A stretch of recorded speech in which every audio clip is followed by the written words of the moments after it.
राज शर्मा जी बंगाल से। राधे राधे महाराज जी। महाराज जी, निकुंज प्राप्ति के लिए सबसे ज्यादा क्या आवश्यक है? नाम जप या संपूर्ण समर्पण या लाडली जी की कृपा? तीनों तीनों। एक को आपने जो लिया उसमें तीनों आएंगे, क्योंकि जब लाडली जी की कृपा होगी तभी आपको रसिकों का संग मिलेगा। रसिकों के संग से आत्मसमर्पण होगा, और जिसके प्रति आत्मसमर्पण किया उसका निरंतर स्मरण होना, यही निकुंज गमन की बात है। तीनों जरूरी है। ऐसा नहीं है कि लाडली जी की कृपा है, आपका आत्मसमर्पण नहीं हुआ, नाम जप नहीं किया, तो वो तो सब पे है। क्या सबका कल्याण हो जाएगा? क्या सब पर मोरी बराबर दया? तो उसके लिए आत्मसमर्पण अनिवार्य है। आत्मसमर्पण बिना रसिकों के संग के नहीं होता, बिना भगवत प्रेमी महात्माओं के संग के नहीं होता। आत्मसमर्पण का फल क्या है? भगवद स्मृति। नष्टो मोहा स्मृति लब्धा। मोह का नाश हो गया, हर समय भगवद स्मृति में, हर समय भगवान नाम जब चल रहा। हरिवंश कृपा, हरिवंश कहाँ है? तो लाडली जी की कृपा, आत्मसमर्पण, आत्मसमर्पण की कृपा, निरंतर भजन। समझ में आया? तीनों अलग नहीं किए जा सकते, तीनों एक कड़ी की बात है जिसे आप अलग अलग कह रहे हैं। महावीर रनवा जी। राधे राधे महाराज जी। गुरु जी, क्या ग्रस्त धर्म में रहकर मोक्ष की प्राप्ति संभव है? बिल्कुल संभव, बिल्कुल संभव है, पर नियम से हम ऊपर चढ़ते हैं। अगर नियम भ्रष्ट हो जाए तो हम नीचे गिर जाते हैं।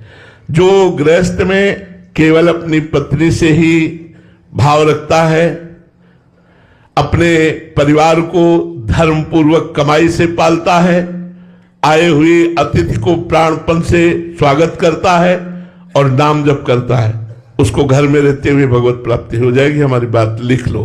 कोई तपस्या, कोई बाहर तीर्थयाटन या कोई और ना करे, केवल अगर कर सके तो करे, लेकिन अगर और कुछ नहीं कर सकता है तो केवल अपनी पत्नी से अनुराग करे, पर पत्नी से व्यभिचार न करे, और ये मांस, मछली, शराब, अंडा इसको ना खाए, और नाम जप करे और धर्म की कमाई से अपने परिवार का पोषण करे, मोक्ष हो जाएगा। भगवान की कृपा से उसका मोक्ष हो जाएगा, उसको भगवत प्राप्ति हो जाएगी। उसको ज्यादा परिश्रम करने की जरूरत नहीं। महापुरुषों ने स्पष्ट वर्णन कर दिया, जो नाम को स्वीकार कर लियो भगवत प्राप्त हो गए। नानक नाम जहाज है, चढ़े सो उतरे पार। नाम जब कर रहे हो, गृहस्थी में हो, भगवत प्राप्ति हो जाएगी। सुखराम दास जी फरुखाबाद से। राधे राधे महाराज जी।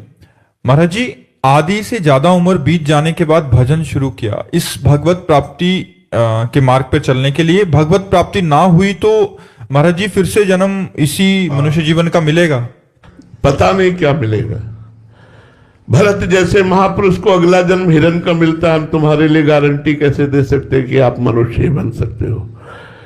भरत जैसे महापुरुष को अगला जन्म हिरण का प्राप्त हुआ, चूक हो गई, हिरण पर ममता हो गई, तो अपने को कैसे कह सकते? पता नहीं क्या बनना पड़े। हाँ, एक गारंटी देते हैं, यदि हर श्वास में नाम जप करोगे तो चाहे आज ही मृत्यु क्यों ना हो जाए, तुम्हें भगवत प्राप्ति हो जाएगी। हर श्वास में नाम को पकड़ो, जितनी आयु रह गई है, अब नाम ना छूटने पावे, भगवत प्राप्ति हो जाएगी। हृदय से बात कह रहा हूं, पक्की बात कह रहा हूं, वृंदावन में बैठ के कह रहा हूं। श्वास श्वास अगर नाम जप करोगे तो जिस आखिरी श्वास में राधा नाम निकलेगा वो आपको भगवत प्राप्ति करा देगा। नाम जप को पकड़ो, सब बात बन जाएगी।